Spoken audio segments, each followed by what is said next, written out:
एकादशी व्रत की महिमा बताई गई। बंधुओं, वैष्णव की 3 निष्ठाएं होती हैं। यदि आप वैष्णव हो तो ये 3 निष्ठाएं आपके जीवन में होनी अति अनिवार्य है। पहली, नाम निष्ठा।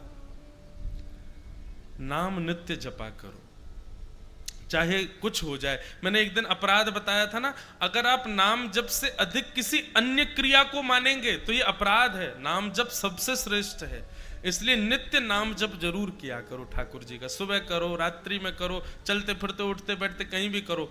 मंत्र का विधान है कि वो एक जगह बैठ के करना चाहिए, पर नाम तो आप अनवरत कभी भी कहीं भी बोल सकते हो, उसमें कोई दिक्कत नहीं। नाम जप, ये पहली निष्ठा है।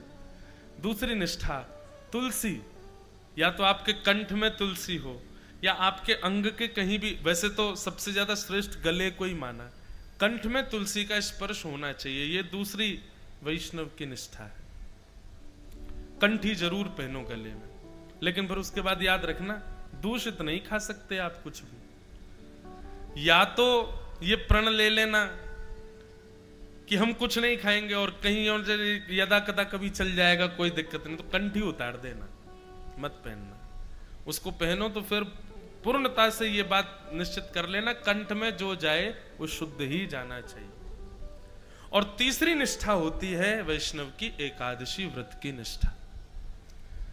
एकादशी के दिन बंधुओं अन्न में पाप का निवास होता है, इसलिए उस दिन अन्न का सेवन करना शास्त्रों में वर्ज्य बताया गया। परंतु 60 वर्ष से ऊपर के वृद्ध ज्यादा हो गए हों या बहुत छोटे बालक हों और अत्यंत रोगी व्यक्ति यदि घर में हैं तो उनको व्रत ना करें तो चलेगा। परंतु आप बढ़िया हो, मुष्टुंडे बने हुए हो, बढ़िया हत्ते तगड़े हो, खा पी के खूब आनंद कर रहे हो, कोई दिक्कत नहीं है, तो अगर एकादशी नहीं करोगे तो पाप लगेगा। अच्छा, एक बात और, एकादशी के दिन व्रत ना करने से कौन सा पाप लगता है?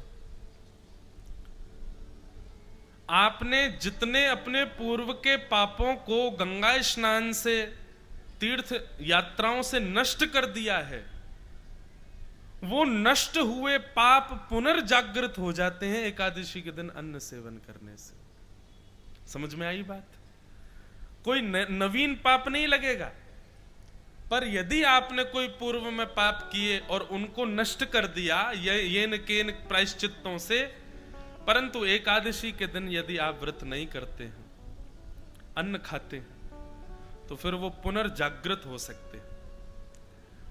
अब जिसको पता ही नहीं है उसको तो कुछ नहीं होता होगा, लेकिन अब आपको पता चल गई है, यहाँ पंडाल में जितने बैठे लोग हैं सबको पता चल, अब तो आपको करना पड़ेगा, अब आप पे कोई और चारा नहीं है। पर बंधुओं, कई बार ऐसा होता है कि ऐसे ऐसे लोग मिलने आते हैं, उनके घर वाले उनको जबरदस्ती खिलाते हैं, उनके घर वाले जबरदस्ती प्याज लहसुन बनाते हैं, क्या करें भाई? देखो, मैंने फिर वही बात कहूंगा, नाटक करना हम पे बहुत अच्छा आता है। एकादशी दिन वाले दिन ऐसा नाटक करें, हम डाइट पे हैं, आज हम केवल फल खाएंगे सुबह से शाम, हमको डॉक्टर ने कहा है। एकादशी के रूप में नहीं सही, डाइट के रूप में सही फल खा लो, लेकिन एकादशी व्रत करो। एक बड़ी सुंदर कथा मैं कभी कभी सुनाता हूं। श्री नामदेव जी महाराज, वो एकादशी व्रत के इतने बड़े निष्ठावान थे, वो खुद तो करते ही थे, उनको यदि पता चल जाए कि किसी के घर में रोटी बन रही है तो उसके घर पहुंच जाते थे, चूल्हे में जाके पानी फेंक आते थे। बोले रोटी नहीं बनेगी आज, आज एकादशी है। अरे तो तुम अपने घर में करो, हमको क्यों रोक रहे हो? बोले नहीं, अगर मुझे पता चल जाएगा कि कोई रोटी खा रहा है तो मैं उसको खाने नहीं दूंगा, आज एकादशी है, आज आज व्रत करो। एक बार भगवान उनकी परीक्षा लेने के लिए एक ब्राह्मण का रूप धारण करके पहुंच गए, और भूख से व्याकुल ब्राह्मण, वयोवृद्ध ब्राह्मण का रूप धारण करके भगवान पहुंच गए, और नामदेव जी के द्वार पर जाकर के ऐसे गिर पड़े जैसे भूखा प्यासा आदमी। नामदेव जी दौड़ करके गए, अरे अरे अरे संत पधारे, संत पधारे, पैर धो इनके, पैर धो, चंदन लगाओ, इत्र लगाओ, माला पहनाओ। ठाकुर जी बोले, अरे भैया ये सब मत करो। बोले क्या हुआ, आप इतने व्याकुल क्यों? बोले भूख लगी है, 4 दिन से कुछ पाया नहीं है मैंने, जल्दी मुझे रोटी सब्जी दाल चावल कुछ खिलाओ। नामदेव जी बोले आज तो एकादशी है, लीजिए सेब खाइए, केला खाइए, अमरूद खाइए, सब बढ़िया सुंदर सुंदर फल पाइए, भगवान रोटी तो नहीं मिलेगी आज। अरे कैसे आदमी हो तुम?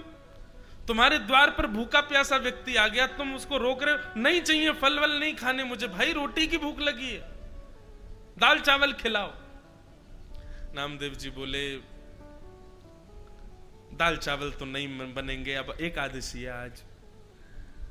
अरे तुम्हारे सामने वयोवृद्ध आदमी बेचारा 4 दिन का भूखा, प्राण निकल जाएंगे मेरे, कहीं मैं मर गया तो भूख के कारण। नामदेव जी बोले अच्छा है, एकादशी के दिन प्राण निकल जाएंगे, सीधे वैकुंठ ही जाओगे आप, ठाकुर जी द्वार खोलेंगे आपका, पर आज आप अन्न नहीं खा सकते।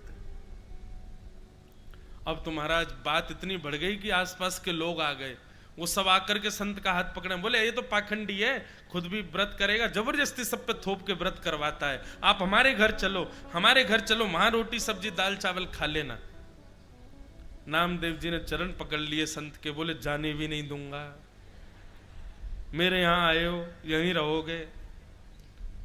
ठाकुर जी ऐसा नाटक कर रहे हैं कि महाराज करते करते नाटक गिर पड़े और अपना पूरा शरीर कपाने लगे, बोले अगर मुझे 2-4 मिनट में भोजन नहीं मिला तो मेरे प्राण निकल जाएंगे।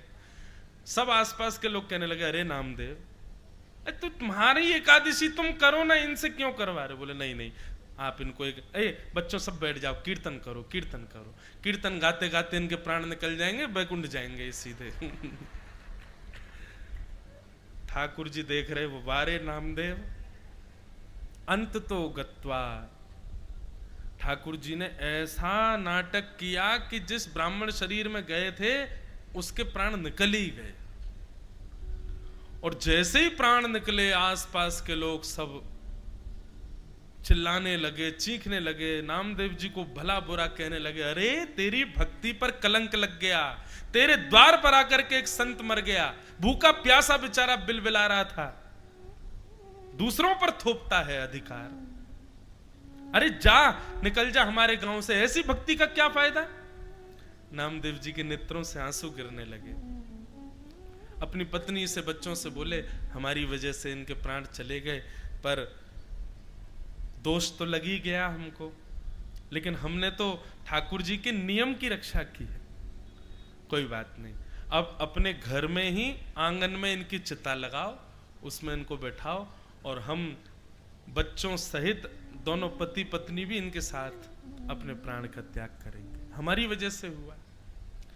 महाराज चिता लगाई, चिता पर उस ब्राह्मण के शव को रख दिया, एक तरफ पत्नी बैठी गोद में बच्चों को ले लिया, एक तरफ नामदेव जी बैठे दूसरे बालक को गोद में ले लिया, और हरिश शरणम ठाकुर जी का कीर्तन करने लगे। एक लकड़ी में आग लगा करके स्वयं ही उस चिता में जैसे ही लगाने लगे, चिता में अग्नि लग गई, लग करके जैसे ही वो लपट ब्राह्मण के कमर को छूने लगी, भगवान ही थे ब्राह्मण थोड़े ही थे, जैसे ही ठाकुर जी को नेप ताक लगा, ठाकुर जी तो तुरंत उठ करके बैठ गए, और बैठ करके नामदेव जी को गले से लगा के बच्चों को गोद में लेकर के तुरंत चिता से बाहर कूद गए ठाकुर जी।